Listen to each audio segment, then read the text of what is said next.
Peace, my family. How y'all doing out there today? Hope you guys are doing good and will be able to tell me something good today.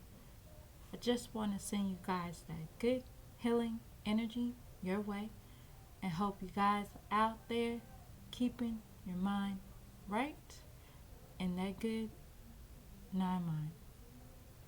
I came on here today to share another clip from Dr. Malachi York's book called The Science of the Healing. And this clip is about one of the largest schools of learning. It's speaking about some of the sites of the mystery schools. And it goes like this. The first site is Egypt. The second site is Tibet. The third site is Persia. The fourth site is India. The fifth site is Mu. The sixth site is Greece. The seventh is Mexico. The eighth is Easter Island. 9 is Thailand. 10 is Sudan. 11 is Ethiopia. 12 is Italy. And 13 is Western Asia, Pakistani. In each of these places, the culture of the people reflected knowledge of spiritual beings or entities who possess powers that far surpass the comprehension of mortals. The legends about these super beings passed down from generation to generation. Each of these cultures had legends. Easter Island is one of the most well-known of the sites where the elders have established their schools. This island is located in the South Pacific Ocean and got its name from a Dutch explorer who landed there on Easter Sunday and named it Easter Island. The people living there now are not the people who originally lived there. These people are the descendants of people who migrated from other South Sea islands. They, in turn, migrated from the Orient East. To guard the schools against the curiosity of the islanders, the elders carved hundreds of great statues that stood in certain spots. From a distance and to an ignorant mind, they seemed monsters, or their heads were gigantic with a frightening facial expression and distortion, physical features. Still, the islanders witnessed many of the elders' activities around which they built legends. One of these legends is that of the Rapa Nu, meaning Birdman, and it is the name given by the islanders to Zeus, who is represented by Thoth in Egypt, and on Easter Island as a man. The language of the ancient people cannot be deciphered. It is written on tablets of stone that were held by the priests in the great libraries. The language recorded on these tablets is similar to the languages found on tablets from the Indus Valley. The meaning of the name of Easter Island as translated into English as eyes looking up to heaven. In the legends of the elders, there is a story about a small island that lies just a short distance from Easter Island. And in this island lives a certain bird. At the beginning of the spring, the priests, who were very tall men, went to live on the shore of the Easter Island in cave dwelling constructed of rocks. The representatives of the priests raced out to the island where the birds nest. Whichever of the priests received the egg that was the first laid was the Birdman for the coming year. This meant great power for the Birdman and his tribe. The islanders created pantheons to worship the Rapayu, the creator deity called Paki or Maki,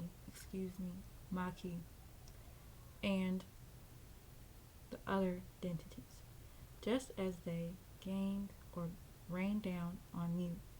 The inhabitants of Easter Island, out of fear and ignorance, rained down on the elders. They knocked down the statues and destroyed altars and temples. Many statues remained in the quarry unfinished.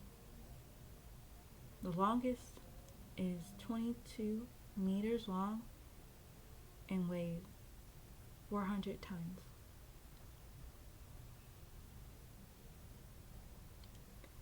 Next heading is the School of India. In India, as well, they are waiting on the elders. There's a poem called the Mahabharata that consists of 80,000 verses. This poem is thousands of years old and speaks about entities coming to earth. The narrator speaks of seeing a vehicle powered by mercury and wind currents. He witnessed a blast-off and a gigantic beam of light. These are just some of the places where you can he tells of gods that walked the earth. Most of the ancient based reliefs show scribes writing with a pen, and they are not using hieroglyphs and carvings into rocks as the archaeologists would have you believe. Many people today do not understand these figures. These are none other than symbols of different landing stations or geographical areas that the elders used to land. They are used to let other visitors know where they are and what established school of light they are from. Today, men use gauges of latitude and longitude and a control tower to tell them where he is at. The elders use symbols which look like crop circles that you see all over the world today. The crop circles serve the same purpose as did the landing stations of the elders.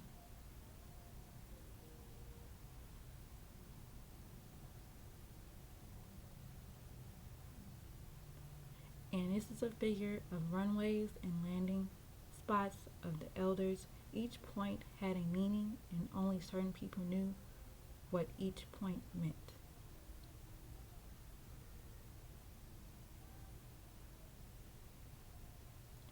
And they use these travels from school to school, and they also used by other intelligence. So they were also used by other intelligence as well.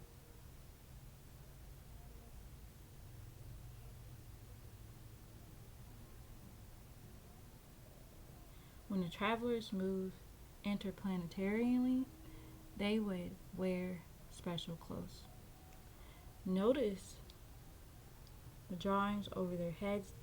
This was a symbol of the Hallett aura of the travelers. In humans, there is a voltage and current between his crown chakra or crown seat and root seat. The electrical flows gives rise to the magnetic field which surrounds him. This magnetic field of negative and positive charges is called the man's aura or Hallett. Humans can activate their energies to such a speed that their Hallett resonates. This, of course, was taught in the schools.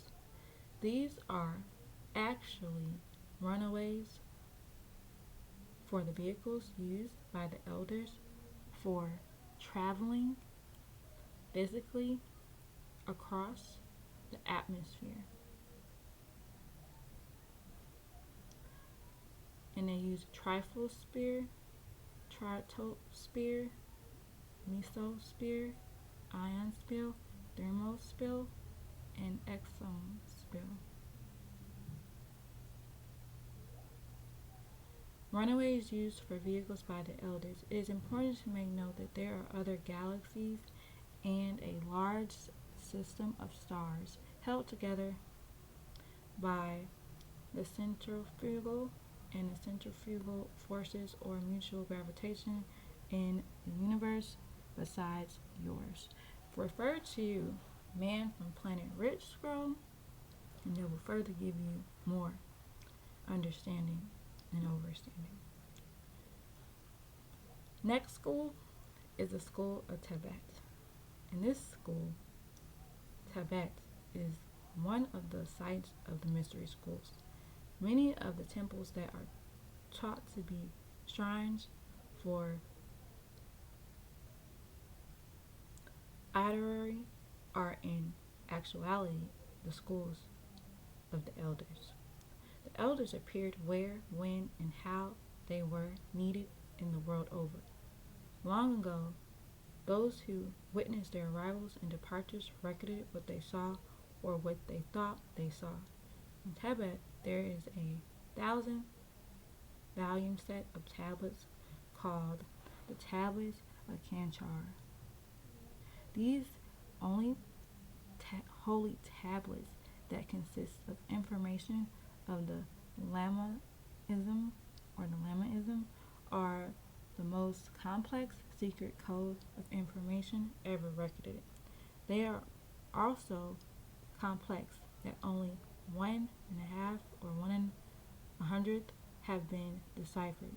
These tablets make reference to entities in the skies, luminous curls, and transparent spirits. This is the same type of vehicle witnessed by Ezekiel in the book of Ezekiel 1:16, where it says, the appearance of wheels and their work was like to the eye of a brilliant, and the four wheels that had the likeness of one, and their appearance and their work was like a wheel within the midst of another wheel.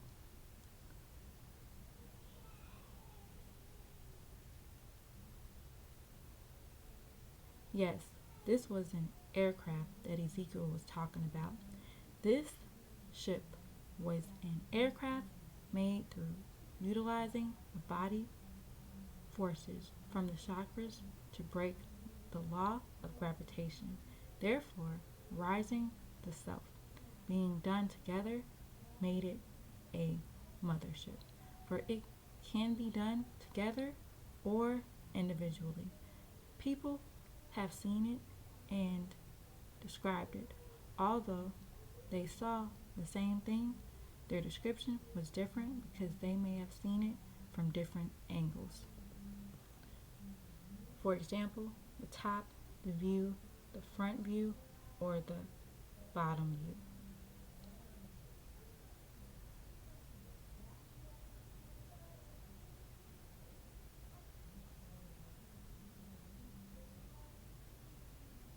So, this is also a description of the following are some of the terms used to describe it.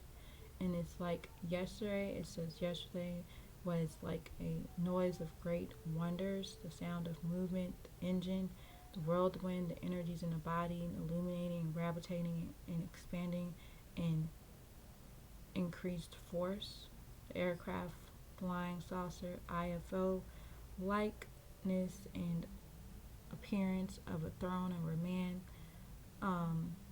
the lamb, Melchizedek, bright lights, the wheel in the middle of the wheel, the circle of the 12 disciples of Melchizedek, and the circle of the 24 elders, light moving above, the firmament, the amount of space taken up by the secret seat of council, and the distance from the heel of the ship and its outer edges, The four living creatures, the visions of prophecy of the four horsemen spoken of in the scroll of Revelations, and the wings upfolding the rise and fall of the horsemen, a fire unfolding itself in the lights of energies, films of fire and brightness was about it, illuminating and gravitating, and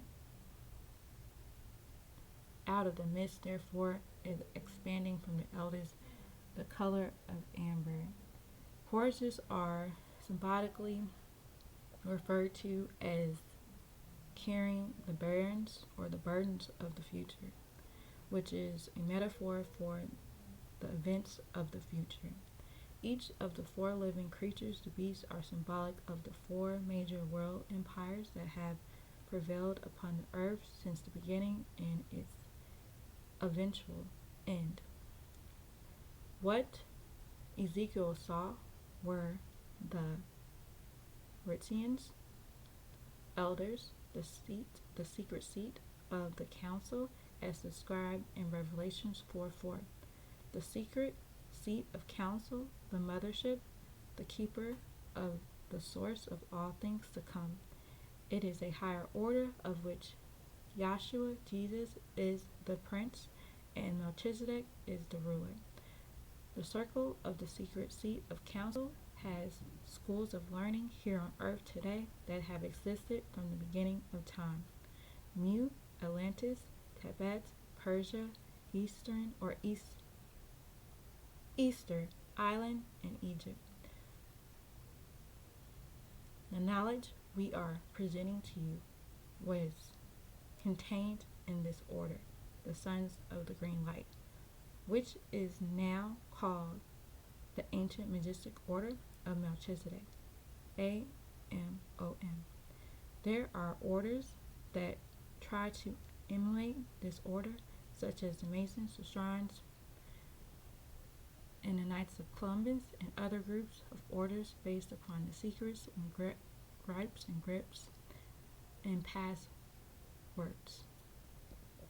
In fact, Parliament of the Great Britain is based upon the circle of the secret seat of council, and the round table that is nothing but a emulation of the circle of the elders, an imitation of the circle of the elders. The round table is used quite often in the United Nations building, conference room, and the United Nations building is built like a book. This book is none other than the Holy Scriptures. The page that is opened to is Isaiah 2:4, and it says, "And Yahshua will judge between the Gentile nations, and they will rebuke many nations of people, and they will beat by crushing their swords into plowshares and spears into pruning hooks. The Gentile nations will be lift up a sword anymore against other Gentile nations, neither will they learn how to battle anymore." And that is the end of this clip. So I'm going to leave it at that and let y'all know again that it's all love, my family, and peace.